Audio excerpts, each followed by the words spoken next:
देवतुल्य अम्मा शक्ति आज श्रद्धा चिंतन के बारे में क्रमांक 1272।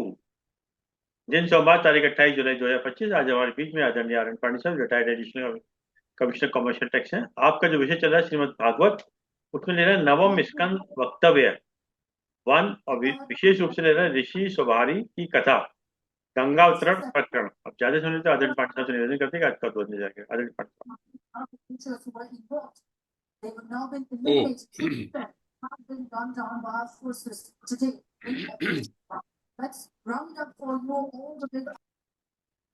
सर्वप्रथम गायत्री मंत्र का उच्चारण करते हैं। ओम भूर्भुवः स्वः तत्सवितुर्वरेण्यं भर्गो देवस्य धीमहि धियो यो नः प्रचोदयात्। ओम विश्वानि देव सवितर्दुरितानि परासुव यद्भद्रं तन्न आसुव। ओम अग्ने नयसुपधाराये अस्मान् विश्वानि देव वयुनानि विद्वान् योयोध्यास्मज्जुहुराणमेनो भूयिष्ठान्ते नम उक्तिम विधेम। हे सकल जगत के उत्पादक प्रकाश स्वरूप परमात्मन, आप हमारी बुराइयों को, दुर्व्यसनों को, आपत्तियों को दूर करें और जो कल्याणकारी हो वह हमें प्राप्त कराएं। हे सबसे अग्रणी अग्नि स्वरूप परमेश्वर, आप हमारे सारे कर्मों को जानते हैं। आप हमको सन्मार्ग पर ले चलते हुए समृद्धि प्रदान करें। इस मार्ग में जो भी बाधाएं आए उन्हें आप दूर करें। हम आपको बारंबार प्रणाम करते हैं। ओ सर्वप्रथम आदरणीय शर्मा जी, ऋषि अरविंद शर्मा जी का बहुत बहुत आभार, जिन्होंने एक बार फिर मुझे अवसर दिया अपने विषय पर विचार करने का और आपके समक्ष कुछ तथ्यों को रखने का। साथ ही साथ आदरणीय जितने भी हमारे प्रबुद्ध श्रोतागण हैं उन सबको प्रणाम करता हूं मैं। आदरणीय देव ऋषि जी, शेखरी साहब, वीएन चौधरी साहब, माता जी और भी जो आने वाले हैं उन सबको प्रणाम करता हूं। आप सबके कारण ही यह सत्संग चलता है और यह एक घंटा बहुत ही महत्वपूर्ण और कीमती हम लोगों के लिए सिद्ध होता है, क्योंकि तरह तरह के विचार सामने आते हैं और हम एक सात्विक भाव को लेके चलते हैं। विशेष रूप से आध्यात्मिक जितने भी वक्तव्य होते हैं उनमें श्रीमद् भागवत के वक्तव्य को प्रारंभ करने से पूर्व में भगवान श्री कृष्ण तथा परमहंस सुखदेव को प्रणाम करता हूं। ओ सच्चिदानंद रूपाय विश्वोत्पत्त्यादि हेतवे तापत्रय विनाशाय श्री कृष्णाय वयं नुमः। यं प्रव्रजन्तमनुपेतमपेत कृत्यं द्वैपायनो विरह कातर आजुहाव। पुत्रेति तन्मयतातर्वोऽभिनेदुस्तं सर्वभूत हृदयं मुनिमानतोऽस्मि। ओ प्रबुद्ध श्रोतागण, जैसा कि आप विदित हैं कि हम श्रीमद् भागवत पुराण के नवम स्कंध में प्रवेश कर चुके हैं। पिछले वक्तव्य में बताया कि नवम स्कंध में जो वैवस्वत मनवंतर है उसकी कथा, उसके वंशजों की कथा, उसमें हुए विभिन्न राजाओं की कथा बताई गई। इसी प्रकार पिछली बार मैंने उसी के अंतर्गत उनके वैवस्वत मनु के विभिन्न पुत्रों की बात करते हुए भक्त अम्बरीश की कथा भी कही थी। आज भी छोटी छोटी कथाएं होंगी, बहुत गंभीर विषय न लगे, लेकिन सरल भाषा में भी मुझे उन कथाओं में जो बात लगी या जो शिक्षा महसूस हुई वो आपके सामने रखूंगा। जैसा भी हो, कहानी अपनी जगह है, लेकिन आखिर सुखदेव जी किसी मंतव्य से ही परीक्षित को उन राजाओं की या उन ऋषियों की कहानी सुना रहे हैं। चाहे वो उनका जीवन हो, चाहे वो उनका प्रयाण की घटना हो, चाहे वो दार्शनिक दृष्टिकोण हो, चाहे वो भगवान के प्रति उनकी क्या, परम सत्ता के प्रति क्या दृष्टिकोण रहा, अच्छा बुरा, भोग मोक्ष कैसे, इस दोनों के बीच द्वंद्व जो आता है सामने, उस सबसे हमें शिक्षा लेनी चाहिए, ऐसा मैं कहता हूं, समझता हूं। चलिए, तो अब परीक्षित जी ने कहा कि आप इक्ष्वाकु वंश के वर्णन को कीजिए। तो श्री सुखदेव जी कहते हैं कि मनु जी का जो एक पुत्र था, वो इक्ष्वाकु नाम का पुत्र उत्पन्न। इक्ष्वाकु के 100 पुत्र थे। 100 पुत्र में उसने क्या किया कि आर्यावर्त, यहां पर आर्यावर्त शब्द आया है, ये भी एक महत्वपूर्ण चीज है। कालरा साहब को प्रणाम। एक महत्वपूर्ण शब्द आया है यहाँ पे, आर्यावर्त।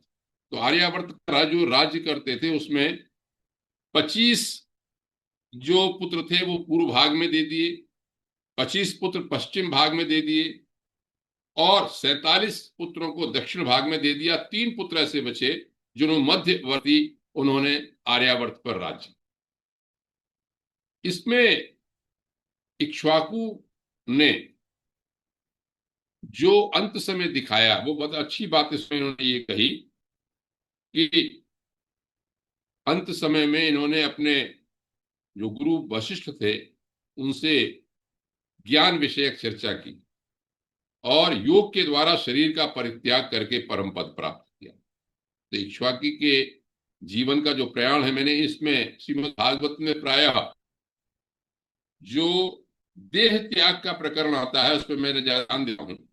ये समझ में आता है कि वास्तव में बड़े बड़े राजाओं के द्वारा अंत समय में योग के द्वारा, ज्ञान के द्वारा, तपस्या के द्वारा, या वन में जाकर जो शरीर छोड़ने की प्रक्रिया है, वो मुझे बहुत प्रेरित इसलिए करती है, 2 बातों से, कि मैं सोचता हूं बड़ा कठिन काम, असंभव काम।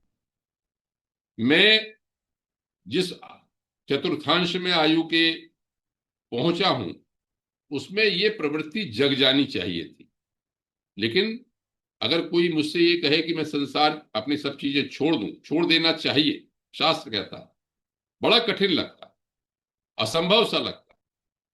लेकिन वो राजा लोग राजपद पर होते हुए भी अपना राजपाट छोड़ के या तो तपस्या के द्वारा, योग के द्वारा अपने देह त्याग की तैयारी करते थे, परम पद को प्राप्त करते थे। तो शास्त्र बार बार, क्योंकि परीक्षित अंत समय में है अपने, तो सुखदेव जी बार बार उनसे कहते हैं, यह राजन, मुझे साइकोलॉजिकल मनोवैज्ञानिक रूप से, कि तुम ही ऐसे नहीं हो जिनको कि यह देह छोड़ना पड़ रहा है। तुम्हारे से पहले कितने बड़े बड़े प्रतापी लोग हो चुके जो कि इस परंपरा को अपनाते आए हैं। इसी तरह से यहां पर इसमें एक वर्णन आता है, फिर एक इनके हुए यौवनाश्व। तो यौवनाश्व के बारे में भी ये लिखा कि तपस्या करके वो मुक्त हुए। यौवनाश के पुत्र थे मानधाता।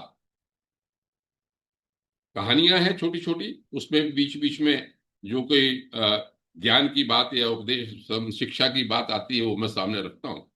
मानधाता, मानधाता को एक नाम दिया त्रसद दस्यु, मतलब दस्यु बहुत उनसे पीड़ित रहते थे, डरते थे।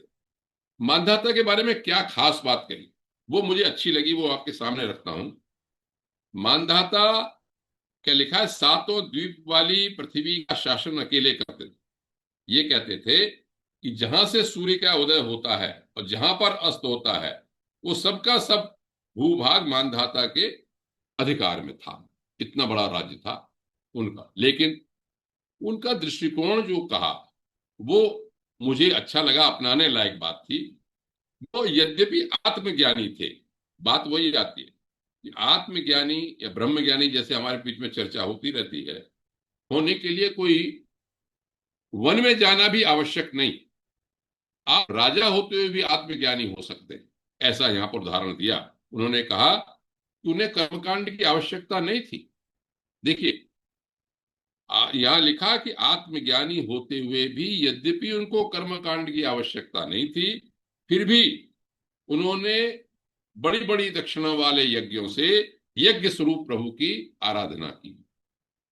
यज्ञ भृत, यज्ञी, यज्ञो, इसमें तरह से भगवान यज्ञ भी हैं, यज्ञ उनको धारण करने वाले भी हैं, यज्ञ को करने वाले भी हैं। तो अर्थ इसका ये हुआ कि आपको आत्मज्ञान तो है, लेकिन आपका आचरण भी ऐसा होना चाहिए कि आप गृहस्थ में रहते हुए, संसार में रहते हुए एक आदर्श आचरण करें। यज्ञ करने से, कर्मकांड करने से केवल आपका पतन नहीं होता, आपका अंदर से आप क्या है वो बात इसमें है। वो जानते थे उस प्रभु की आराधना की। बड़ा अच्छा लिखा है इसमें, यहां पर लिखा कि प्रभु स्वयं प्रकाश है, सर्वदेव स्वरूप है, सर्वात्मा है, इंद्रियातीत। वेद कहते हैं जिसको कि सब पर्यगात शुक्रम अकायम अव्रणम। वो शरीर से रहित है, स्नायु नहीं है, परिभू है, स्वयंभू है। तो उसी तरह के परमात्मा का इन्होंने आराधना की।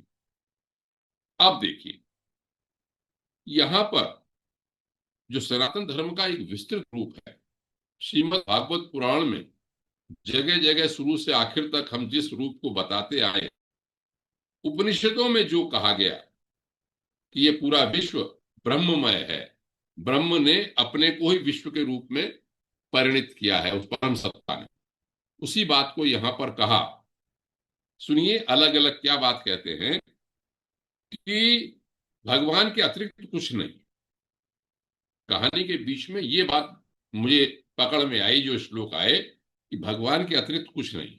क्या लिखते हैं उसको खोल के लिखते हैं कि चाहे यज्ञ की सामग्री हो, चाहे वो मंत्र हो, चाहे वो विधि का विधान करने का कैसे तरीका है, चाहे यज्ञ हो, चाहे वो यजमान हो, करने वाले ऋत्विज भी हों, हम धर्म का किसका आचरण कर रहे हैं, देश काल जो समय है, देश है, जमीन है, वो कहते हैं सबका सब भगवान का ही है।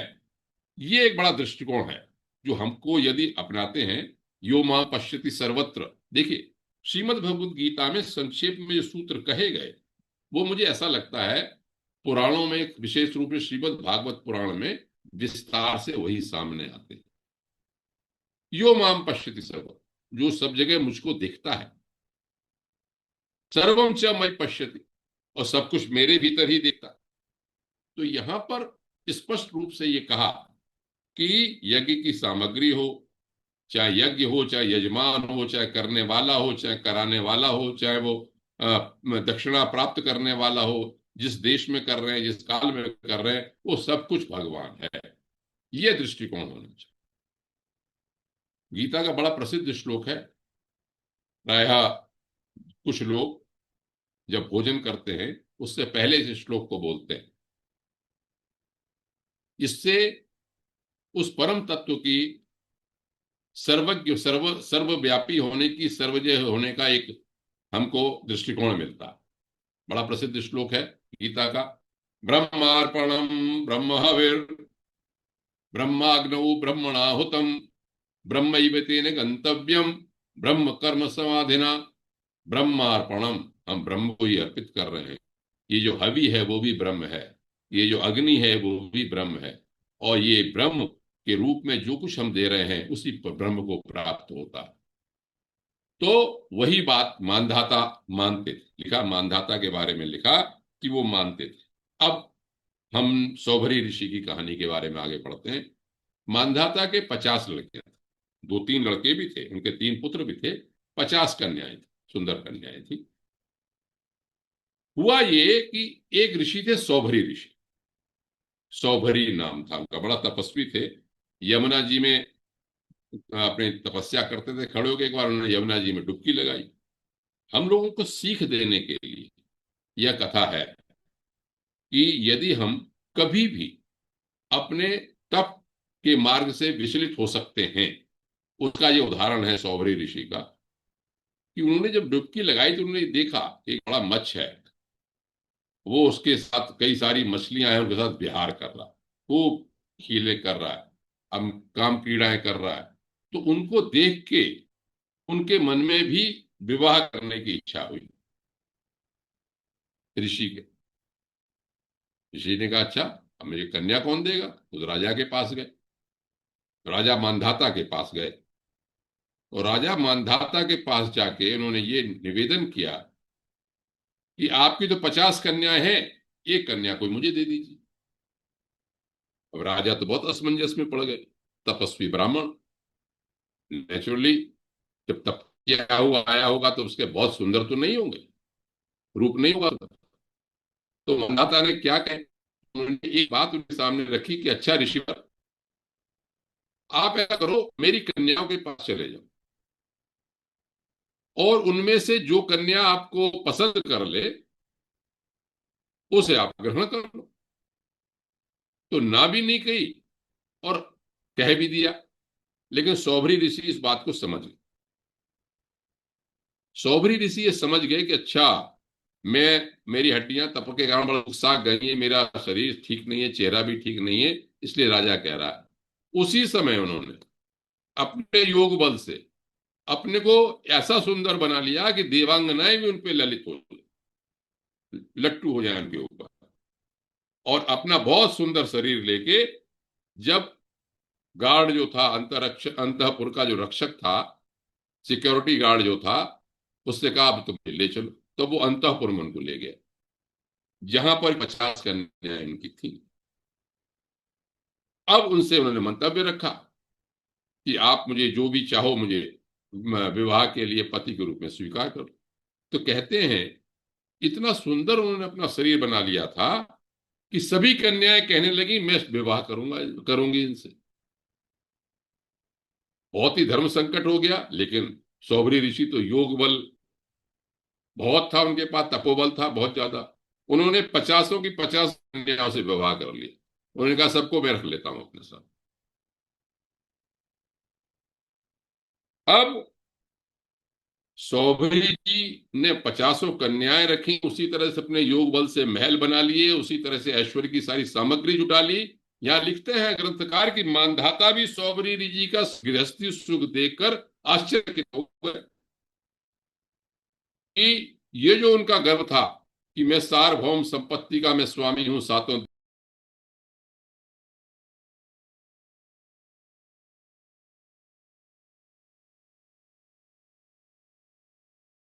हैं, या जो काम मुक्ति के बारे में कहते हैं, प्रसिद्ध कहते हैं, उसका क्या श्लोक है कि न जातु कामा कामानाम उपभोगेन शांति।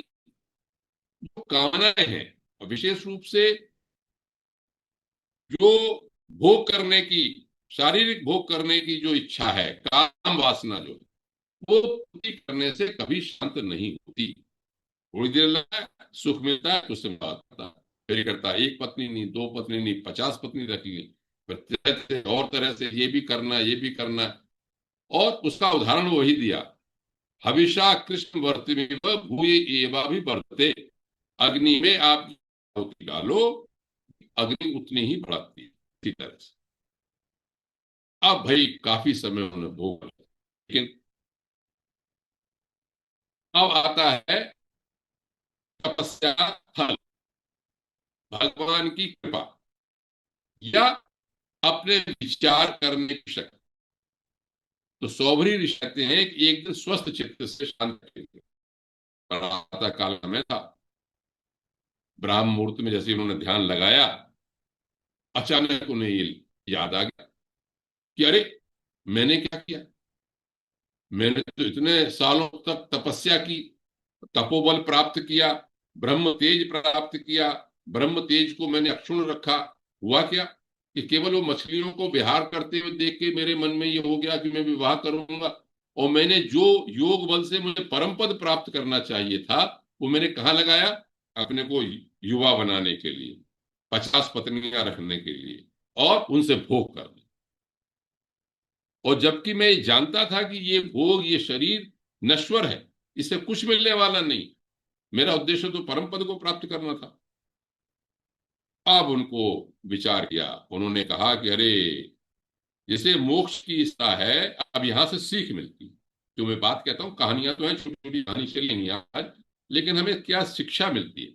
शिक्षा इन्होंने यहां कहा कि जिसको मोक्ष की इच्छा है उस प्राणी को चाहिए कि वो इंद्रियों को बहिर्मुख न होने दे और भोगी प्राणियों का साथ छोड़े। ये जगह जगह हर जगह बात आई। दूसरी बात उन्होंने कहा कि एक अकेला रहे, एकांत में भगवान रहते हुए भगवान में अपना चित्त लगाए। एकला चलो कहते हैं ना, अपने अकेला चलना होना, ध्यान लगना, अकेला चलो। और उन्होंने कहा यदि संग करने का मन ही हो तो ऐसा नहीं करे जैसे मेरे मन हुआ, संग करे महात्माओं का। जैसे हम लोग यहाँ बैठे हैं, हम दिन भर रहते हैं अपने काम में, लेकिन जैसे 6 से 7 बजता तो ये मन होता चलो भाई अगर कोई आध्यात्मिक चर्चा हो रही है तो चलो भाई सुन लो, या ग्रंथ कोई है तो सुन लो, या हमारे अरविंद जी चिन्मय मिशन ही जाते हैं। तो इस तरह लोग अपने लगातार कोई ना कोई बात तो कान में पड़ती है ना, महात्मा का साथ रहता है। तो वो एक प्रवृत्ति है। तो वो सौवर ऋषि ने कहा कि सौवर ऋषि के चिंतन के माध्यम से शास्त्र हमको ये बताता है कि हमको ये कहा कि भाई नहीं, हमें तो महात्मा को मैंने बहुत गलत किया, संग करने की आवश्यकता हो तो महात्मा का संग करे। मैं तो अकेला तपस्या कर रहा था, मैं इस किस्म में कर लिया, ये विषयों ने मेरी बुद्धि हर ली। इससे शिक्षा ये मिलती है, पहले भी आ चुका है कई जगह, अजामिल के किस्से में भी आ चुका है और भी मामलों में, हम सही मार्ग पे चल रहे हैं लेकिन ये इंद्रियों का स्वभाव है कि काम वासनाओं की ओर, संसार की ओर, लोभ मोह ईर्ष्या द्वेष इसकी ओर अपने आप खींचते हैं। तो जो साधक है उसको बहुत सतर्क रहना चाहिए। और उन्होंने कहा कि अरे ये तो गलत हो गया। अब उन्होंने विरक्ति ली, उन्होंने कहा भैया मैं सब छोड़ छाड़ देता हूं, संन्यास ले लिया। अब संन्यास लेके जंगल में चले गए, लेकिन अब पत्नियां तो साथ थी। एक में दूसरा एक पक्ष आता है कि पत्नियां भी उनका अनुगमन किया और वहां जाके सौभरी ऋषि ने बहुत घोर तपस्या की, उनकी पत्नियों ने भी उन्हीं का अनुगमन किया और अपनी आवाहनी जितनी भी अग्नि होती हैं स्वयं ही उन्होंने अपने को परमात्मा में लीन कर दिया। और ये कहते हैं कि चूंकि उनके साथ उन्होंने भी, उनकी पत्नियों ने भी तपस्या की थी, आखिर वो मानधाता जैसे आत्मज्ञानी की कन्याएं थी, उन्होंने भी उन्हीं का अनुगमन किया। यहां पर सौभरी ऋषि की कथा समाप्त होती है। इस कथा से केवल ये जरूर हमको शिक्षा मिलती है कि उस तपोबल का कोई लाभ नहीं है जिस तपोबल को हमने भोग में लगा। हमें तपोबल से जो हमारा ध्येय है उससे भटकना नहीं चाहिए और हमको हमेशा आत्मचिंतन में अपने मार्ग में लगे रहना चाहिए। यदि भटक भी गए हैं तो भी हमको अपना संशोधन करके अपने मार्ग में लगना चाहिए। चलिए, इसी में एक सगर नाम के राजा हुए। अब मैं गंगावतरण वाले प्रकरण पर आता हूं। जितने भी छोटे छोटे प्रकरण है उससे समझ में आता है कि भाई बात क्या है। गंगावतरण एक ऐसा प्रकरण है जो आप सब लोग जानते। उसी में संक्षेप में ये बताते हैं कि इसमें क्या लिखा हुआ है यहाँ पर। तो गंगा जी का नाम लेते हैं, गंगा जी के आएगा जिक्र, तो पवित्र तो है ही, गंगा का नाम लेंगे, उसके गुणों का वर्णन करेंगे। तो ये एक जो सगर ऋषि थे, सगर राजा थे, सगर नाम कैसे पड़ा? गर कहते हैं जहर को और सगर कहते हैं जहर के साथ। हुआ ये कि इनके जो माता थी, जब ये गर्भ में थे तो इनकी सौतें जो थी, सौतेली माताएं थी, उन्होंने जहर दे दिया था। लेकिन जो और ऋषि थे उन्होंने उनसे जहर से बचा लिया इनको। तो इनका नाम जब सगर के 60,000 पुत्र थे, एक जो पत्नी थी उससे 60,000 पुत्र थे, एक और पत्नी थी कि नहीं, उससे इनका अंजस नाम थे। तो इन्होंने यज्ञ किया। आपको पता ही है कहानी तो, कि जब ये तो था ही कि भाई संपूर्ण वेद और देवता में आत्मस्वरूप भगवान सर्वशक्तिमान भगवान की आराधना करनी है। उन्होंने कहा भाई हम अश्वमेध यज्ञ करेंगे। अश्वमेध का घोड़ा इंद्र को पता चला। इंद्र को यह भय था कि मेरा पद न ले लें। इंद्र ने चुरा के जहां कपिल मुनि पाताल लोक में जाके तपस्या कर रहे थे वहां जाके घोड़ा बांध दिया। और ये कहानी आपको पता है कि सब जगह वो उनके राजकुमारों ने ढूंढ करी, इतनी खुदाई करी पृथ्वी की, इतने बड़े बड़े गड्ढे बन गए कि उसे सागर ही कहलाया, उनको कहलाया। यहां पर एक बात लिखी, आपको सबको पता है कि भाई गए और कपिल मुनि की तपस्या, उन्होंने सोचा कि ये चोर है, कहा तो उनके कारण वो भस्म हो गए। यहां पर लेकिन क्रोध न करने की जगह एक बात लिखी, तो मैं पकड़ में आई, आपके सामने रखता हूं कि राजकुमारों की बुद्धि हर ली थी। राजकुमार कपिल जी का तिरस्कार किया। कपिल तो आत्म ज्ञान में संयम थे, भगवान का रूप है वो तो, उन सांख्य शास्त्र के प्रवर्तक हैं। उनमें तमोगुण की तो संभावना है ही नहीं, क्रोध की किसी तरह से। ये पुस्तक में लिखा, ग्रंथ में लिखा। तो एक संत का तिरस्कार करने से ही वो भस्म हो, ये लिखा है। इससे शिक्षा हमको ये मिलती है कि संत का तिरस्कार, महात्माओं का तिरस्कार हमको नहीं करना। हमको कभी भी इस द्वेष भावना से किसी से नहीं देना चाहिए। इसमें लिखा है कि वो कपिल मुनि तो भगवान का ऐसे रूप थे कि सतोगुण का ही उनका मूर्ति रूप थे। वो तो वहां तो तमोगुण की कोई भी वो तो संभावना ही नहीं थी। स्वयं ज्ञानी थे, स्वयं परमात्मा थे, तो भस्म हो गए। तो जैसा मैंने बताया कि सगर की दूसरी पत्नी थी केशिनी, उनके असमंजस नाम का पुत्र था। असमंजस के बारे में फिर मैं बताता हूं, मुझे गीता याद है, यहाँ पे लिखा है कि असमंजस पुराने जन्म के योगी थे और उनको अपनी पुराने जन्म की याददाश्त भी थी। तो देखो, मैं बार बार छठे अध्याय का गीता का आपको स्मरण कराता हूं, जो मुझे अच्छा लगता है कि जब अर्जुन ने ये पूछा कि भगवान योग भ्रष्ट का क्या होता है, सब कुछ समाप्त हो जाता है क्या, तो उन्होंने कहा नहीं। पार्थ नैवेह नामुत्र विनाशस्तस्य जायते, हे अर्जुन, उसका न तो इस लोक में न परलोक में नाश होता। तो आप लोगों में, हम लोगों में जो भी अच्छे मार्ग पर लगे हैं, वो आप ये सोच लें कि उसका नाश नहीं होगा और वो दुर्गति को प्राप्त नहीं होता। कृष्ण कहते हैं फिर क्या होता है, शुचिमाम श्रीमताम गेहे योग भ्रष्टो भी जायते। पवित्र लोगों में, समृद्धशाली लोगों में, योगियों के यहाँ उसका जन्म होता है और तब वो पूर्व देह में जो बुद्धि संयोग होती है वो मिलता है और वहां से फिर वो सिद्धि प्राप्त शुरू करता है। असमंजस भी इसी तरह के थे। असमंजस अपना प्रयास करते रहते थे। बाद में वो अपने जाके क्या कहते हैं, वन में चले गए। पिता को अंशुमान, उनका असमंजस का एक पुत्र था अंशुमान। अंशुमान ने कहा कि अच्छा, उन्हें पता लगा कि मेरे चाचा लोग जो थे उनको तो सबको भस्म कर दिया गया है। सागर के किनारे किनारे अपने वो गए, समुद्र के, जब चाचाओं ने खोदे हुए थे गड्ढे, उसके सहारे पहुंचे कि देखें कहां पर हमारे गायब हो गए। तो उन्होंने कपिल मुनि को देखा। जो सगर के पुत्र 60,000 थे, उनमें और अंशुमान के दृष्टिकोण में यहां पर अंतर दिखाया। यहां पर अंशुमान ने कपिल जी की स्तुति की, सात्विक बुद्धि, और ये स्तुति बड़ी अच्छी है। संक्षेप में यही कहा कि भगवान, आप तो साक्षात भगवान का ही रूप हैं। जिस परम सत्ता को ब्रह्मा जी भी बड़ी मुश्किल से देख जान पाते हैं, और आप उसी के द्वारा, उसी का मूर्त रूप है। आप तो अवतार लिए हुए हैं और सब तरह तरह की दर्शन की बात कही कि आप तो सब, हम लोग तो कोई सतोगुण है, कोई रजोगुण है, कोई तमोगुण है, आप में केवल सतोगुण ही सतोगुण है। लेकिन आप, हम सब लोग माया से मोहित हो रहे हैं, आप उस माया से सबसे ऊपर, हम देख नहीं पाते आपको। आप में कोई लिंग तो, नाम रूप केवल है ही नहीं कुछ भी। आपने तो नाम मात्र के लिए शरीर धारण कर रखा है, हम सब जीवों को शिक्षा देने के लिए, इसलिए हम आपको प्रणाम करते हैं। ये संसार माया है, बिल्कुल ही। हम लोग जो संसारी लोग हैं, वो काम, लोभ, क्रोध, ईर्ष्या, द्वेष, मोह, इसके कारण सब फंसे रहते। इतनी बात कही और ये कहा कि हम आपको प्रणाम करता हूं, मैं आपके दर्शन से धन्य हूं। कपिल जी ने अपना मुस्कुराए और उन्होंने कहा अंशुमान से कि देखो, ये घोड़ा जो बंधा हुआ है, ये तुम्हारे पितामह का यज्ञ पशु है। इसे ले जाओ और इसे अपना यज्ञ पूरा कराओ।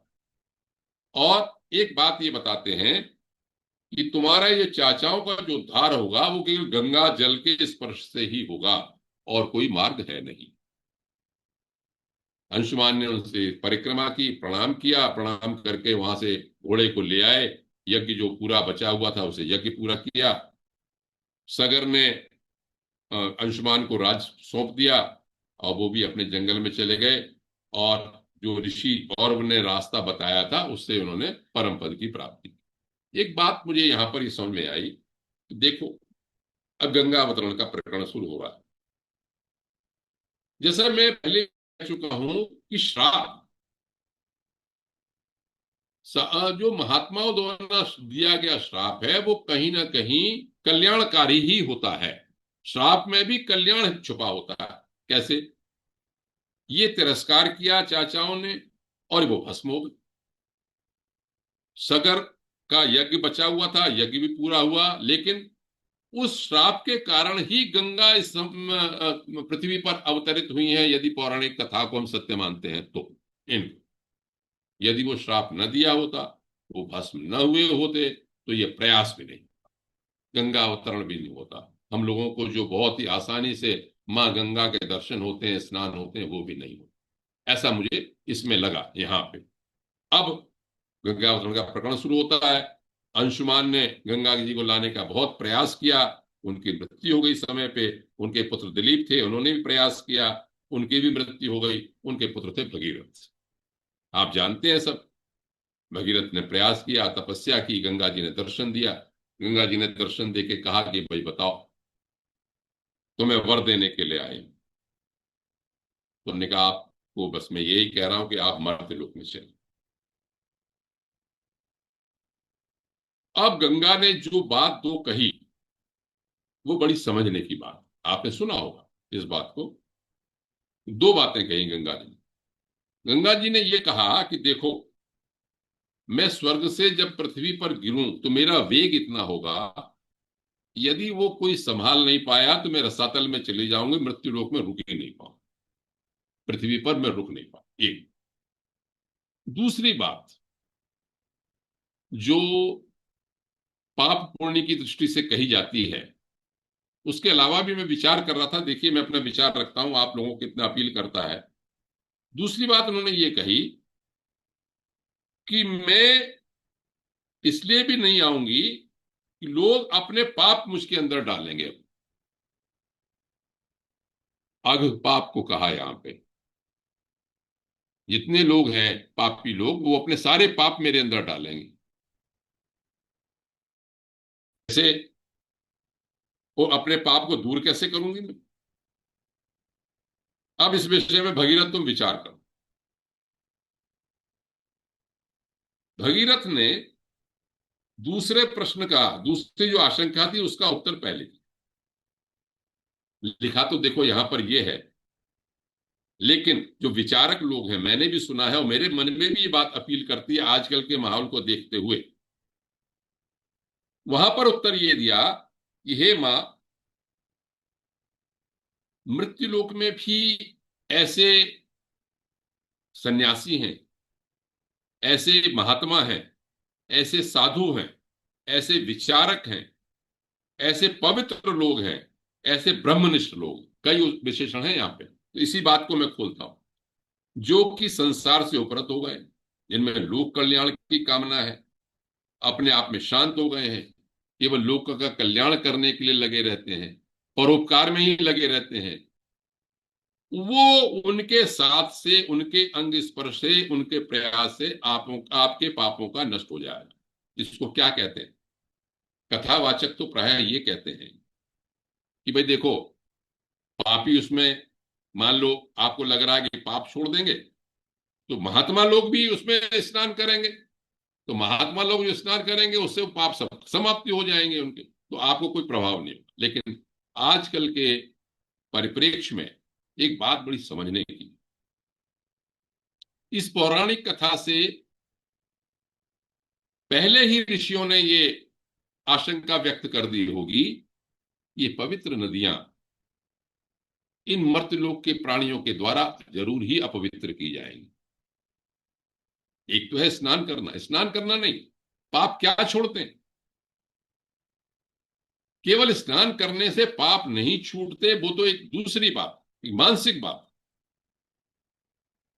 सबसे बड़ी बात जो हमने अपने पाप छोड़ते हैं वो है अपने पूरे शहर का मलमूत्र विसर्जन कर देना, अपने पूरी इंडस्ट्रीज का इंडस्ट्रियल वेस्ट जो है जो घातक रासायनिक पदार्थ हैं उनको मां गंगा में डाल देना, नदियों में डाल देना, जितना भी गंदगी है वो सब डाल देना। केवल स्नान करने से नहीं नदी को फर्क पड़ता, स्नान करने के लिए बनी। तो मुझे ऐसा लगता है कि इस बात के बहाने पहले ही आशंका होगी, ये मृत्यु लोक के जो लोग हैं, उस समय तो इंडस्ट्रियल वेस्ट इतना नहीं होता होगा, आजकल तो बहुत ही। मैं तो हरिद्वार का रहने वाला हूँ, गंगा जी के जैसे बीएचईएल बना और इन पूरी क्या कहते हैं बस्तियां की बस्तियां, उनका सारा मलमूत्र ही गंगा जी में गिरता है, आगे नहर में। और आपने देख ही लिया यहाँ आते आते क्या होता है, नमामि गंगे का प्रोजेक्ट, यमुना जी की हालत, प्रदूषण की हालत जिसे कहते हैं, सब इस तरह की। तो ये सब पाप है हमारे। कोई मलमूत्र विसर्जन करता है नदियों में तो मना है कि आप मूत्र नहीं करें, मल विसर्जन नहीं करें। तो ये आशंका पहले ही हो गई। तो वहां पर कई शब्द दिए, साधवो, साधु लोग, न्यासी जो उपरत है सब चीज से, लेकिन लोक पावना लोग भी किया। तो लोग जो अभी भी ऐसे जो परोपकार करना चाहते हैं, चाहे वो नेतागण है, चाहे वो सामाजिक कार्यकर्ता हैं, नदियों के उत्थान में लगे रहते हैं, प्रदूषण दूर करने का प्रयास करते रहते हैं, तो ऐसे लोगों के कारण वो नदियां बची रहेंगी। तो एक बात ये कही, इस बात को दोबारा से फिर कह के चलते हैं, उन्होंने कहा कि भैया नहा के अगर पापी अपने पूर्ण पाप यहाँ पर धोएंगे तो इसमें साधु लोग भी महात्मा लोग भी सब इनका साथ करेंगे, उनके स्पर्श से सारे के सारे वो पाप समाप्त हो जाएंगे। क्योंकि उन्होंने कहा उन साधुओं में भगवान निवास करते हैं, परोपकार करने वाले भी वही हैं, जो परोपकार करना चाहते हैं उनमें भी भगवान वही निवास करते हैं, अच्छा रूप देते हैं। और दूसरे प्रश्न, जो पहला प्रश्न था, आशंका थी कि वेग कौन संभालेगा, तो आपको कथा मालूम ही है, शंकर भगवान रुद्रदेव के अलावा कौन हो सकता है, तो संभालेंगे। भगीरथ ने भगवान शंकर की कहते हैं तपस्या की, उन्होंने स्वीकार कर लिया। भगवान शंकर ने गंगा जी को धारण किया, और गंगा जी का जल बहुत परम पवित्र जल था। भगीरथ अपने वायु वेग से रथ के आगे आगे चले, गंगा जी पीछे पीछे चली, और देखिए कहां से कहां होते हुए, गंगोत्री से होते हुए गंगा सागर तक आगे जाके, ये कहते हैं जहां सगर के पुत्र पड़े हुए थे उनको स्पर्श करके उनका उद्धार।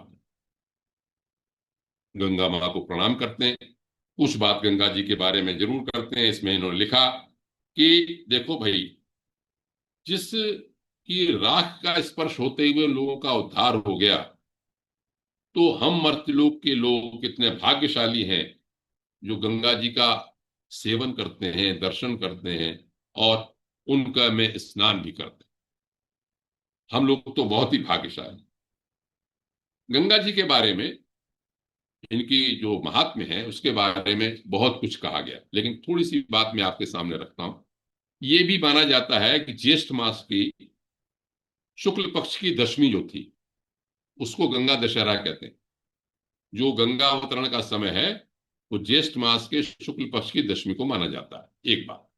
दूसरा, देवी भागवत पुराण है। देवी भागवत पुराण में वहां पे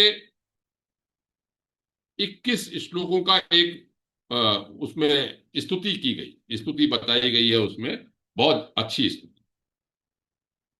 वहां पर लिखा उन्होंने कि गंगा गंगेत यो ब्रूयात यो जनानाम शतैरपि मुच्यते सर्व पापेभ्यो विष्णुलोकम स गच्छति। गंगा जी की इतनी महत्ता कही कि आप गंगा गंगा कह के उनका ध्यान भी अगर कर लेते हैं, नाम भी ले लेते हैं, तो मुक्त हो जाते हैं। क्या है भाव? भाव ये है, गम गच्छति थी गंगा, जिसमें हमेशा गतिशील बनी रहती है। आप गंगा जी में स्नान करते हैं, चाहे वो हरिद्वार में किया हो, चाहे ब्रजघाट पे किया हो, चाहे वो प्रयाग में किया हो, कहीं भी किया हो, आपको वो स्मृति बनी रहती है। वो स्मृति बनी रहती है कि आपने गंगा जी का स्पर्श किया तो आपको कितनी अच्छी अनुभूति हुई। उसी तरह से जब वो अनुभूति आप करते हैं, चाहे वो ध्यान करते समय करते हो, चाहे कैसे भी नाम लेते करते समय, तो उसका फल भी मिलता ही है। नारदी पुराण में तो ये कहा गया है कि वास एवं गंगा नायम सर्वतोपि विशिष्यते। गंगा के किनारे रहना सबसे अच्छा। नदी के किनारे गंगा का स्नान भी होता है, दर्शन भी होता है, सब तरह का लाभ होता है। इसमें एक जगह तो लिखा देवी भागवत में कि कोटि जन्मार्जितम पापम भारते यत कृतम निभृ। चाहे कितने भी आप अ, दुराचरण करते हो या आपको मानसिक पाप आप करते हो, लेकिन गंगा के पास जाके आपकी वृत्ति ठीक हो ही जाती है। वो सत्वगुणी वृत्ति है वहां पर। मैं ये नहीं कहता कि एक्सट्रीमिस्ट होके बात ये कही गई होगी, लेकिन फिर भी मेरा अपना अनुभव ये है। आप लोगों का अनुभव क्या है वो तो आप जाने, कि मैं जब भी हरिद्वार जाता हूं, मैं तो हरिद्वार में बचपन से भी रहा हूं, अभी भी जब भी जाता हूं, गंगा किनारे बैठने का मौका मिलता है, दर्शन करने का मौका मिलता है, तो उसको देख के वास्तव में चित्त को, आत्मा को बहुत शांति, अच्छा लगता है। आप उसमें स्नान करते हैं, आप वहां बैठते हैं, आप वहां पर ध्यान करते हैं, जो कुछ भी है, आप पितरों को याद करते हैं वहां पे स्नान करके, साधु संतों को भी देखते हैं, जैसी आपकी वृत्ति है तो आपको अच्छा लगता ही है वास्तव में। एक जगह मैंने पढ़ा था, मैंने इसके ऊपर, गंगा के ऊपर काफी साहित्य को पढ़ रखा है, विदेशी लोगों ने भी लिखा है, सबने लिखा है। एक तो लिखा एक जगह कि गंगा का जो प्रवाह है ये नदी नहीं है, ये भगवान की करुणा जो है वो द्रवीभूत है, जैसे लिक्विफाइड। भगवान की जो करुणा है ना, उसका एक द्रवीभूत रूप है गंगा जो है यहाँ। तुलसीदास ने तो विनय पत्रिका में क्या लिखा कि हरनि पाप, पाप को हरने वाली, त्रिविध ताप, तीनों तरह के तापों को दूर करने वाली, सुमिरत सुर सरित, गंगा जी के स्मरण करने मात्र से, बिलसत मही कल्प बेली, जो इच्छा जो कुछ हो वो प्राप्त होता है। क्योंकि वाराणसी में रहने वाले थे तुलसीदास जी, तो वहां पे मुद मनोरथ फरित, जो भी आप इच्छा करते हैं वो सब प्राप्त कराती है। तो तुलसीदास ने भी इनका खूब वर्णन किया। इन्होंने एक जगह लिखा कि नमामि गंगे, ये बड़ा आजकल सरकारी रूप से चला था कि नमामि गंगे प्रोजेक्ट बना सफाई करने के लिए। एक श्लोक मिला इसका मुझे, उसमें लिखा है नमामि गंगे तव पाद पंकजम, हे गंगे मैं तुम्हारे नमन करता हूँ, तुम्हारे को कहते प्रणाम करता हूँ, तुमसे सुर और असुर सबसे तुम्हारी पूजा करते हैं, और भुक्ति और मुक्ति दोनों देने वाली है। जैसा भी अब यहाँ पर बड़ा महत्वपूर्ण बात कही, भावानुसारेण सदा नराणाम। मुख्य बात क्या है कि जैसा भाव होगा, जैसा हम सोचेंगे, अच्छा बुरा उसी तरह का फल मिलेगा। ले दे के सनातन धर्म का अध्यात्म, सनातन धर्म हमारे विचारों पर जोर देता है कि हमारे विचार कैसे हैं, और सामाजिक दृष्टि से सकारात्मक दृष्टिकोण, नदियों को स्वच्छ रखना, नदियों को पवित्र रखना, सब कुछ। देवी भागवत में एक और बात कही गई, जो प्रदूषण की बात चल रही थी, तो ये बात और कही गई कि भाई कलयुग में 5,000 साल वर्ष तक रहेगी, 5,000 वर्ष के बाद ही गायब हो जाएगी। आयु उनकी 5,000 वर्ष कही गई है, पता नहीं क्या सही है गलत, लेकिन अगर प्रदूषण इसी तरह से रहा तो वास्तव में हो सकता है गंगा का क्या रूप होगा तो भगवान जाने, लेकिन और नदियां तो विलुप्त हो ही हो रही हैं, सबकी सब विलुप्त हो रही हैं। इतनी कह के ये गंगा गंगा अवतरण का प्रकरण समाप्त हो रहा है। एक अभी एक राजा का और वर्णन आता है, खटवांग। खटवांग राजा विश्वसह, एक पुत्र विश्वसह नाम के एक राजा हुए, उनके पुत्र हुए खटवांग। खटवांग जो थे बहुत ही बलशाली राजा थे। आपने देखा होगा कि हमारे पुराणों में या इतिहास में ऐसे राजाओं का वर्णन आता है जिनकी सहायता देवताओं ने नहीं ली, चाहे रघु हो, चाहे दशरथ भी हो, और इक्ष्वाकु वंश के तो प्राय लोग कई असमंजस हो, देवताओं के युद्ध के लिए दैत्यों को मारने के लिए जाते थे। इसी तरह से ये जो खटवांग थे, इनको देवताओं ने बुला लिया था, युद्ध हुआ, युद्ध समाप्त हो गया। अब उन्होंने ये कहा इंद्र ने कि भाई क्या आप मांगते हो। उन्होंने कहा अच्छा आप ऐसा बताओ मुझे कि मेरी आयु कितनी बची है, आप मुझे ये बता दो। देखिए, मैं इसलिए इस प्रकरण को बता रहा हूं संक्षेप में कि शिक्षा क्या मिलती। तो देखा गया तो इंद्र ने ये कहा कि आपकी आयु 2 घड़ी बची। 2 घड़ी को अगर देखा जाए, अगर मैं सही हूं तो प्राय ये कहते हैं कि 1 घड़ी 24 मिनट की, मतलब 48 मिनट का समय उनके पास बचा। यूं तो गूगल करो तो एक घड़ी को वो 24 घंटे भी कहते हैं, लेकिन मैंने जो और जगह पढ़ा वहां पे कहते हैं कि 24 मिनट लिखा। तो मानधाता ने ये कहा कि मैं मृत्युलोक ही जाऊंगा, तो अपने संकल्प किया, मृत्युलोक आ गए, 2 घड़ी राजधानी आ गए। अब उन्होंने जो बात हमारे लोगों की समझने की है, या यूं कहिए कि श्रीमद् भागवत पुराण की कथा कौन सुन रहा है? परीक्षित सुन रहा है। परीक्षित के पास तो 7 दिन है। हम चौथे दिन के लगभग लगभग आ गए हैं सुनते हुए, और परीक्षित के पास तो क्या 7वें दिन काटेगा तक्षक, और वहां तो केवल 2 घड़ी ही आयु बची है। तो मुझे ऐसा लगता है कि परमहंस सुखदेव जी इस कथानक के बहाने परीक्षित को यह बताना चाहते हैं, हे परीक्षित, तेरे पास तो 7 दिन है, वो तो 2 घड़ी में ही देखो क्या किया उन्होंने खट्वांग ने। तो क्या किया खट्वांग ने, वो आप भी सुनिए, मेरे लिए भी शिक्षाप्रद है, सब समझिए इस बात। तो इसमें लिखा है कि उन्होंने अपना मन भगवान में लगा दिया और ये कहा कि देखो असली बात क्या है, पत्नी, पुत्र, लक्ष्मी, राज्य, पृथ्वी, इसमें मेरा अब मन नहीं है। मेरा मन कभी अधर्म में नहीं गया।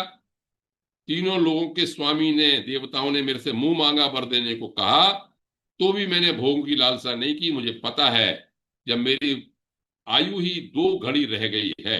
ये भी कहा कि आप सुधा पान कर लो, अमृत पिला देते हो, उनका नहीं, मुझे तो, मैं मृत्युलोक का हूं, मुझे पता है कि नश्वर है शरीर, चाहे कुछ भी हो। बस मैं तो अपने जो प्राणियों के, मेरे जो जन्मदाता परम हरि हैं, मेरा मन उसी में लग रहा है। देवताओं की इंद्रियां भी, मन सबके भटक रहे थे, लेकिन वो आत्मस्वरूप परमात्मा को नहीं जानते। मैं अब विषयों में इनमें नहीं रम सकता, ये माया है, बिल्कुल ही प्रतीत होने वाली है। और अंत में कहा कि मैं संसार के जो रचयिता भगवान हैं, उनके भावना करते हुए उनकी शरण में लेता हूं, उन्हीं की शरण में मैं जाता हूं। आप देखिए, चूंकि इतने बड़े राजा थे, लेकिन चूंकि उनके जानते थे वो सच्चाई को, इसलिए वो अंत समय में भगवान की शरण में जा सके। और उन्होंने कहा कि, और अपना शरीर, इसमें बड़ा अच्छा लिखा, एक श्लोक पढ़ के मैं अपना वक्तव्य समाप्त करूं। वासुदेव, वासुदेव की व्याख्या मैं बहुत कर चुका हूं। देखो, इस श्लोक में खत्म करते करते बहुत ही अच्छी बात वासुदेव के बारे में स्पष्ट रूप से कही कि यह स्वरूप साक्षात पर ब्रह्म है, सूक्ष्म से भी सूक्ष्म है, शून्य के समान है लेकिन शून्य नहीं है, परम सत्य है। और उस वस्तु को पता क्या कहते हैं? वासुदेव। भगवान वासुदेवेति यम गणन्ति सात्वता। मैं उन भगवान की, वासुदेव की शरण लेता हूं। वसति सर्वस्मिन, जो सब में रहता है। वासयति सर्वस्मिन, सबको अपने अंदर रखता है। उनको मैं प्रणाम करता हूं, उनका मैं शरण लेता हूं। 2 घड़ी का ही समय था, उतने में ही वो ध्यान लगा के परम पद को प्राप्त हो गए। गीता की ये बात बिल्कुल सही है कि अंत काले च मामेव स्मरण मुक्त्वा कलेवरम। अंत में जो मेरा स्मरण करते हुए शरीर को छोड़ता है, हे अर्जुन, तू निश्चित रूप से समझ, मुझको ही प्राप्त होता है। तो खट्वांग की इस कथा से मैं अपने वक्तव्य को समाप्त करता हूं कि जो भी मुख्य बात यह है कि भोग सब हमको आकर्षित करते ही हैं, लेकिन हमें अपनी बुद्धि का प्रयास ये करना चाहिए कि हम भगवान के मार्ग से अलग न हो।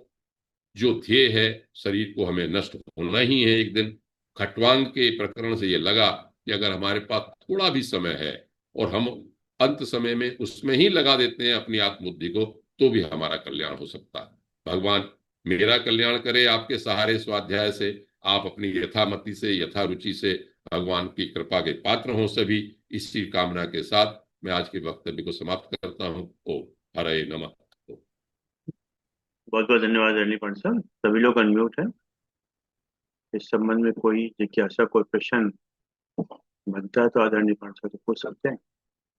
फिर बाद में दो समाज ने ऐसा बोलेंगे।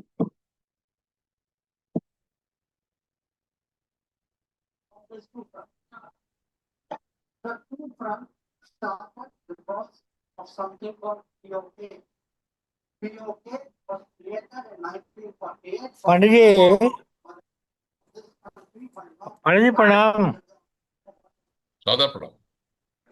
आपने जो कथा बताई भी कैसे वो दोबारा उसने मछलियों को देखकर दोबारा शादी करने का सोचा। ये थोड़े दिन पहले ही हमारे एक सत्संग में आप मित्रों में हो रही थी, तो उन्होंने इसको स्नेक एंड लैडर वाली उससे कंपेयर किया। 99 पे जाके भी आदमी फिसल जाता है। तो वही है, पार करना है, आदमी वहां तक पहुंचता है बार। आप भी 50 बार पहुंचे होंगे, 70 80 90 पे। वहां फिर कोई ना कोई सांप ने काटा, फिर नीचे आ गए। तो ये प्रक्रिया है, ये बड़ी अद्भुत है ये रास्ता बोले मंजिलें इश्क आसान नहीं होती है, बात बनती है बिगड़ती है फिर बन जाती वाली बात है। तो ये मुश्किल है काम, लेकिन करते रहो, पार कर गया, प्रभु की कृपा हुई तो सीधा 97 से चार चार गोटियां आई और सीधा 100 पार हो गया। नहीं तो 98 99 में सांप फिर काट जाता, फिर वापस आ जाते आप 70 73 पे। तो ये है लेकिन इसमें हर नीचे आ जाओ, फिर आनंद में अवस्था में रहो। ये यार, ये तो प्रक्रिया है, ये तो मेरा इम्तिहान है। इसमें मतलब कुछ ना कुछ कमी रहती है, तभी आदमी फेल। याद रखिए, जीवन में अगर आपको सफलता नहीं मिलती तो आप में कुछ कमी थी। बस सीधी बात। हमें वही मिलता है जिसके हम काबिल होते हैं। बस सीधी बात। तो इसमें किसी से कोई गिला शिकवा नहीं, किसी से कोई रंज नहीं। कोई नहीं, ये होता तो वो होता, ये कुछ नहीं होता, होता भी हमें कमी है अभी, बस सीधी बात है। उस कमी को पूरा करना है, बस यही है। हमारा तो यही है कि कमियां, कमियों की कमी नहीं हम में, बहुत कमियां। आज 50 100 कमियां, उसको दूर करना है। आप भी स्वाध्याय, अपना स्वाध्याय अगर आप भी करेंगे हम भी करेंगे, तो पता चलता है यार इतनी अभी तो बहुत कमियां हैं। हम क्या क्या बड़ी बड़ी बातें सोचते हैं, लेकिन कमियां दूर करते जाइए, बढ़ते जाइए आगे। जो बढ़ते जाएंगे तो आनंद की अवस्था और बढ़ती जाएगी, बस। आपके लिए भी लागू है, मेरे के लिए भी लागू है, ये सबके लिए लागू है। तो ये है। सर एक चीज बताइएगा। शुरुआत में आपने कहा कि एक चीज आपको बड़ी प्रेरित करती कि पहले के राजा या जो थे सब वो अपना जंगल चले जाते थे, किसी के देह त्याग खुद कर लेते थे। हम लोग ये भी जानते हैं कि वो श्री राम ने भी सरयू में अपने आप को समर्पित करके ही शरीर छोड़ा था। आपको ये सब ठीक ही लगता है? आपको ऐसा नहीं लगता है? मतलब एक ऐसी जब आपने बात कही ना, तो उसी वक्त से दिमाग में घूम रहा था ये चीज। क्या अगर हम कहें ये सब बहुत अच्छी बात है, तो क्या ये आत्महत्या के लिए नहीं प्रेरित करती? बस इतनी सी बात, और कुछ।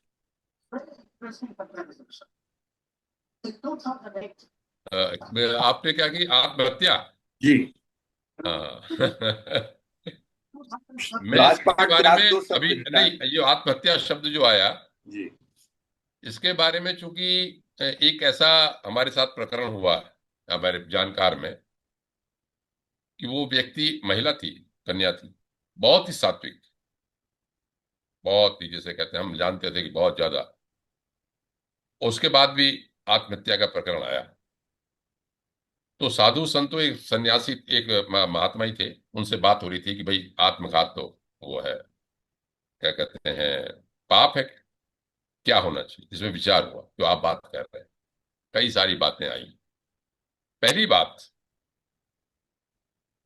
शरीर को ये जानकर कि मेरा अब अंत समय सब पूरा हो गया है, योग के मार्ग से, तपस्या के मार्ग से छोड़ देना एक आत्महत्या नहीं। एक बात। क्यों? इसी तरह की प्रक्रिया, एक जब आप ये देख लेते हैं कि पॉइंट ऑफ नो रिटर्न है, कि अब हमारा समय हो गया, अब हम भगवान की ओर मन लगाएंगे। जैनियों में जो संथारा छोड़ देते हैं, तो आप उन्हें आत्महत्या क्या कहते हैं? पहले तो दृष्टिकोण की बात है। दूसरा, हमारे सनातन धर्म में जो मैं समझता हूं, इसे आत्महत्या नहीं कहा गया। आत्महत्या का मतलब होता है कि आप अपने दायित्वों से भाग के अपने को मार ले रहे हैं। ये है योग की प्रक्रिया, तपस्या की प्रक्रिया, जन्म की, भजन की प्रक्रिया के द्वारा शरीर को छोड़ना। एक तो ये पक्ष। योगे नान्ते तनु त्यजाम, जो मैं कहता हूं कि रघुवंशियों का वर्णन किया गया है, योग के द्वारा शरीर को छोड़ देते थे। प्रायः इसमें यही लिखा है कि वो तपस्या की, उन्हें पता है कि मेरा आत्म शरीर अंतम है। उनका ध्येय ये नहीं है कि मैं, मेरा क्या कहते हैं, मुझे ये परेशान कर रहा है, ये लड़की से मुझे प्यार हो गया है, ये घर वाले मारने वाले हैं, इसलिए मैं आत्महत्या कर रहा हूं। वो जानबूझ के कि मुझे उस परम पद को प्राप्त करना ही है, मेरा ध्येय केवल उसी में लगा हुआ है, इसलिए वो मार्ग को अपनाते हैं अपने दायित्व को पूरा करने के उपरांत। मैं उस समय ये कह रहा था कि सब कुछ मेरे पास होते हुए अंत समय में मैं ये समझ लूं कि अब मुझे मेरा सब पारिवारिक दायित्व पूरा हो गया और मुझे संन्यास आश्रम में जाना चाहिए, मैं नहीं जाऊंगा। तो एक बात। दूसरा पक्ष दूसरा पक्ष ये भी है जो मेरे पिताजी कहते थे, क्योंकि होता क्या है, डॉक्टर जो मीठा बताता है उसको पकड़ लेता है आदमी, कड़वे वाले बात को फिर नहीं पकड़ता। मेरे पिताजी कहते थे कि राजेंद्र, हम फकीर गृहस्थ हैं, मुझे कोई जंगल जाने की जरूरत नहीं है। और उन्होंने जिस तरह शरीर छोड़ा वो आत्महत्या नहीं थी। मेरे अपने पिताजी के साक्षात इसलिए बताऊं तो, और आप सबके ऊपर बहुत सारे उदाहरण होंगे ऐसे, कि 28 अप्रैल की बात, 28 अप्रैल 91, मैं पहले काशीपुर था, वहां से आए, उन्हें यज्ञ कराना है, तो उन्होंने 28 अप्रैल 91 को, उनका शरीर थोड़ा शिथिल हो चला था, उन्होंने भोजन कम कर दिया था। वैद्य थे, उन्होंने कहा पढ़े पंडित जी को बुलाइए, शायद मैं पहले ही कहा बता चुका हूं, तो मैं गायत्री यज्ञ कराऊंगा। 28 अप्रैल को उन्होंने, और मैंने कहा कि मैं शांति कुंज जाता हूँ, अरविंद जी बैठे हैं, इसे अन्यथा न लें। मैंने कहा वो बुला के लाता हूँ, मैं शांति कुंज के लोगों को जानता था। उन्होंने कहा नहीं नहीं नहीं, मैं श्री राम शर्मा जी को नहीं मानता हूँ, मुझे तो वो पंडित बुलाओ जो सनातन धर्म की वो प्रक्रिया से कर्मकांड से करते हैं, पंडित महीधर शर्मा को बुलाओ जिसने तुम्हारे विवाह करवाया था। वो बूढ़े हो गए। मैं अपने दोस्तों को लेके महीधर शर्मा जी के गया, कहानी ज्यादा लंबी हो रही है। खैर उन्होंने कहा कि अरे रायन कहा, मैं तो वो करता नहीं। उन्होंने कहा, भाई वैद्य जी ने बुलाया है, गुस्सा करेंगे। खैर आए, यज्ञ कराया, गायत्री यज्ञ, 28 अप्रैल की बात। उन्होंने मेरे से ये कहा, जब देखा मैंने शिथिल हो गए, बाबू ने कुछ खाया नहीं, बाबू से मैं कहता था बाबू क्या हॉस्पिटल चले, पूछा सुनते थे कि नहीं, अब मैं अपना शरीर छोड़ दूंगा। मुझे विश्वास ही नहीं हुआ, और वो माला करते रहे 29 अप्रैल को शरीर अपना छोड़ दिया। अंत समय भी माला कर रहे, आत्महत्या है क्या? ये मैं समझता हूं अपनी इच्छा से कलेवर से शरीर छोड़ देना। और ये कहते थे कि मैं कोई जहर नहीं खा के मरूंगा कभी, मैं अपने योग बल से ही अपने शरीर को छोड़ू, तपस्या से। तो ये मेरा अपना दृष्टिकोण शास्त्रों का, और ये है कि हम गृहस्थ में किस तरह रहते हैं, अपना दृष्टिकोण कैसे बदलते हैं, और अपना कैसे, जानते हुए कि हमारा शरीर नश्वर है और हमको एक दिन परम पद प्राप्त कर लेना, यदि हमारी भगवान में वृत्ति लगी रहे, उससे तो अच्छा ही है कि हम बेहोश होके आईसीयू में पड़े रहें। उससे अच्छा ही, अगर हमें ये नहीं पता कि हम ऐसा होगा, भाई मैं हो जाऊंगा तो मजबूर होऊंगा, मुझे बच्चे आईसीयू में भर्ती करा देंगे, लेकिन उससे तो अच्छा ही है कि जो विल देखते हुए, जानते हुए, परमात्मा का स्मरण करते हुए अपना शरीर छोड़ दे, यद्यपि वो अपने हाथ में नहीं। ऐसा मेरा मत है आत्महत्या। नहीं, देखिए आपने जो बात कही ना तपोबल की बात है, उससे छोड़ देना, मैं तो कहता हूँ that is the best thing. वो नहीं कि जैसे जंगल चले जाना, पानी में चले जाना, समा नहीं, जाना, नदी में आजकल डूब जंगल जाना, नहीं जा सकते, वो वो तो चीज मेरी कहानी है, दिमाग में थी। निवृत्ति में हो सकते हैं, हाँ, काफी दंड मतलब पद को छोड़ सकते संन्यास आश्रम दूसरी बात हो गई, लेकिन भगवान राम जी के लिए भी कहा जाता है सरयू में समा गए थे। लक्ष्मण जी को उन्होंने बोला था, दंड दिया था, लेकिन वो तो दंड था। हैं। मैं अभी अगले वक्तव्य में ठीक सर। श्री राम शर्म वो रामचंद्र जी की कथा सुनाऊंगा, अभी प्रकरण है थोड़ा सा, ठीक ठीक सर। इसमें अंत में ये नहीं लिखा, क्या लिखा है वो मैं बताऊंगा आपको। ठीक सर। हाँ, ठीक उसके सर। बारे में राम जी का प्रकरण भी अगले वक्तव्य में आएगा। ठीक सर। ठीक सर। हम्म। सर, चलिए सर, धन्यवाद दीजिए दोस्तों। बहुत बहुत धन्यवाद आदरणीय श्री राजेंद्र नाथ पांडे जी। आज आपने बड़ा सुंदर, एक तो स्कंद 9 का प्रथम वक्तव्य था, और उसमें आपने ऋषि सौभरी और गंगा अवतरण का बात कही। लेकिन बात वही कि सुखदेव जी जब परीक्षित जी को कथा सुना रहे हैं 7 दिन के लिए, तो वो उनको संसार से विरक्त करते हुए संदेश दे रहे हैं, और वो संदेश पूरे संसार के लिए। आपने खुद कही इस बात को, और जो आपकी कथाएं सुनते हैं उनसे जो पता, मतलब जिनसे जो ज्ञान प्राप्त होता है, वाक्य में अगर हम इस पूरे प्रकरण को पढ़ लें, इस पूरे भागवत को पढ़ लें, तो पूरे जीवन में सुधार हो जाए। और सबसे बढ़िया बात ये लगी कि तपोबल से कमाए हुए जो भी ईश्वर ने आपको शक्ति दी है, उसका पाप कर्म में उपयोग ना करें। ये एक इंडिकेशन है। वो सन्यासी थे, वो साधु थे, तपोबल से उन्होंने, तपोबल उनके पास था। हम संसारी लोग हैं, हमारे पास धन धान्य है, हमारे पास पूंजी है, हमारे पास नाम है, प्रसिद्धि है, उसको कहीं हम गलत चीजों में बर्बाद ना कर दें। ये इसका संदेश बहुत सुंदर है। और दूसरा, आपने नदियों की सफाई के लिए बात कही कि जब माँ गंगा ने कहा कि मैं वहां स्वच्छता कौन रखेगा, बात तो सही है। और चीजें अब ये सीधे अब दिमाग में सीधे जाके बैठती है कि what we have to do. तो ऋषि साहब ने भी कही कि भाई 99 पे आके गोटी जब नीचे आ जाती है तो वही प्रयास करना चाहिए कि हम लोग गोटी नीचे आ जाए तो फिर ऊपर जाए। आ गई, we have to try again. कहीं गलती हो गई, जैसे उन ऋषि महाराज से भी गलती हो गई, से ऋषि जी से, जिनकी आपने कहा सौबरी ऋषि जी की, उनसे गलती हो गई, ठीक है। लेकिन उन्होंने कहा कि जैसे राइट टाइम पे ही रियलाइज इट, खुद रियलाइज, सेल्फ रियलाइजेशन हो जाए, इससे बड़ी बात कोई नहीं होती। कोई दूसरा आके समझाए, दंड दे, उससे कहीं बेहतर है कि आप खुद इस चीज को महसूस करें कि आपने गलती की है, उसमें सुधार करें, दोबारा उस गर्त में ना गिरें। ये हम सबका प्रयास होना चाहिए कि हम लोग की गोटी अब जब 70-80 पहुंच जाए या 50-60 पहुंच जाए तो सीधे 100 को पार करें, 99 में या आके नीचे ना अटके। आपके आज के ज्ञान, भाई कहना चाहिए, ये ज्ञान वर्धक कह लीजिए या मार्गदर्शक कह लीजिए, जो कथाएं थी, वाकई बड़े दिनों बाद हम आज आप आए और आज आपको सुना, मुझे बहुत अच्छा लगा। पर्सनली ये दोनों चीजें मेरे को की, और एक बार जो मुझे थोड़ा संशय था उससे मैंने आपसे थोड़ा प्रश्न बहुत बहुत पूछ लिया। धन्यवाद, आभार आपका आपका, सब बहुत बहुत बहुत बहुत धन्यवाद आपके आज के आपका आभार, बहुत बहुत धन्यवाद। बहुत बहुत धन्यवाद आदरणीय आपके साहब, बहुत बहुत धन्यवाद आदरणीय आर्यन पांडे साहब, आपने समय निकाल समय दिया, हम आपके आभारी हैं। जूम के लोगों का विशेष रूप से धन्यवाद कि आपने समय निकाल समय दिया। और जैसे कि विचार साथ 3 बार उनके साथ अपनी बात समाप्त करते हैं। आज का विचार, मौन हृदय की भाषा है। मौन हृदय की भाषा है। मौन स्वयं से संवाद का परिणाम है। ये स्वयं अपने आप से की गई अपनी बात है।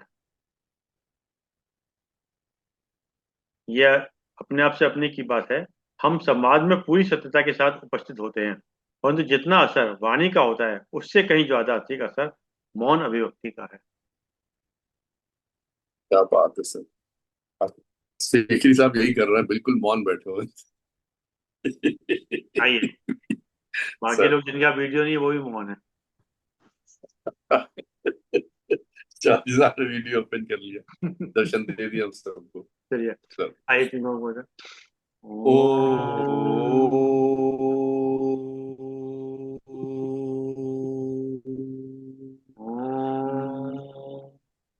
ओ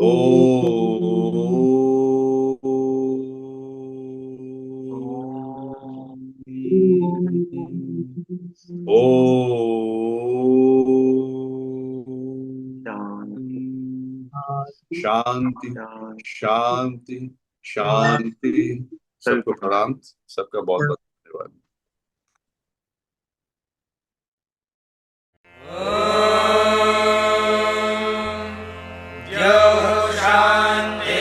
शान्तिरन्तरिक्षं शान्तिः पृथिवी शान्तिरापः शान्तिरोषधयः शान्तिः वनस्पतयः शान्तिर्विश्वे देवाः शान्तिर्ब्रह्म शान्तिः सर्वं शान्तिः शान्तिरेव शान्तिः सा मा शान्तिरेधि। ॐ शान्ति।